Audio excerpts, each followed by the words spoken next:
नैसर्गिकरित्या उठण्याचे काही हार्मोन्स सोडते जे यकृताला साखर सोडायला सांगतात. यावरती उपाय म्हणजे रात्रीचे जेवण लवकर करणे. संध्याकाळी 7-8च्या दरम्यान जेवण करावे. रात्री झोपण्यापूर्वी थोडे चालावे. यावरती प्रभावी आयुर्वेदिक उपाय पाहूया. आयुर्वेदात मधुमेहाला प्रमेय म्हटले जाते. तर कडुनिंब आणि कारल्याचा रस रोज सकाळी रिकाम्या पोटी घेतल्याने रक्तातील साखर कमी होते. कडुलिंबाची पाने रक्तातील इन्सुलिनची संवेदनशीलता वाढवतात. तसेच मेथी दाण्यांचा उपाय. रात्री 1 चमचा मेथी दाणे पाण्यात भिजत घाला आणि सकाळी ते पाने प्या व दाणे चावून खा. यात असणारे फायबर साखर शोषून घेण्याची प्रक्रिया संथ करतात. तसेच त्रिफळा चूर्ण पचन सुधारण्यासाठी आणि साखर नियंत्रित ठेवण्यासाठी त्रिफळा चूर्ण उपयुक्त आहे.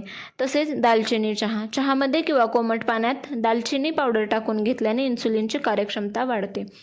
तसेच तुम्ही घरगुती उपायाने पथ्य काय करू शकता तर जांभूळ बी पावडर. जांभळाच्या बिया वाळवून त्यांची पावडर रोज घेतल्यास शुगर लेवलमध्ये राहण्यास मोठी सुधारणा होते. तसेच भिजवलेले बदाम. सकाळी भिजवलेले 5 ते 6 बदाम खावेत. दिवसभरात पुरेसे पाणी प्यावे. यामध्ये काय टाळावे तर साखर, गूळ, मैदा, बटाटा, भात आणि अति गोड फळे उदाहरणार्थ आंबा, चिकू ही कमी प्रमाणात खावीत.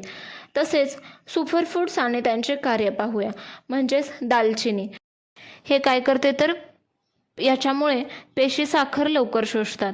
तसेच आवळा यात क्रोमियम असते जे इन्सुलिन तयार करणाऱ्या पेशींना सक्रिय करते. तसेच शेवग्याच्या शेंगा रक्तातील ग्लुकोजची पातळी स्थिर ठेवतात. तसेच सफरचंद व्हिनेगर जेवणाआधी 1 चमचा पाण्यात घेतल्यास ग्लायसेमिक लोड कमी होतो. तुम्ही काय खावे तर पालेभाज्या, कडधान्य, सफरचंद, संत्री हे हळूवार साखर वाढवते त्यामुळे ते खावे. तसेच बाजरी, ओट्स, ब्राऊन राईस हे तुम्ही खाऊ शकता. तुम्हाला साखर, मैदा, पांढरा भात, टरबूज हे अवॉइड करायचं आहे. यामुळे काय होतं तर साखर अचानक वाढते. तसेच जेव्हा आपण तणावात असतो तेव्हा शरीर कोर्टिसोल हार्मोन सोडते. कोर्टिसोल यकृताला साखर सोडायला सांगते जेणेकरून शरीराला लढण्यासाठी ऊर्जा मिळेल. ज्यांना सतत तणाव असतो त्यांची साखर औषधे घेऊनही कमी होत नाही. यासाठी भ्रामरी प्राणायाम सर्वोत्तम मानले जाते. तसेच रात्री उशिरा जेवल्याने इन्सुलिनची संवेदनशीलता कमी होते. त्यामुळे जास्तीत जास्त रात्री 8च्या सुमारास जेवावे. तसेच दुसऱ्या दिवशी दुपारी 12 वाजता पहिले जेवण घेणे. यामुळे इन्सुलिन पुन्हा सक्रिय व्हायला मदत होते. तसेच तुम्ही घरगुती काढे किंवा चूर्ण काय घेऊ शकता ते पाहूया. तर मेथी, ओवा, काळे जिरे चूर्ण 250 ग्रॅम मेथी दाणे, 100 ग्रॅम ओवा आणि 50 ग्रॅम काळे जिरे म्हणजे कलोंजी भाजून पूड करा.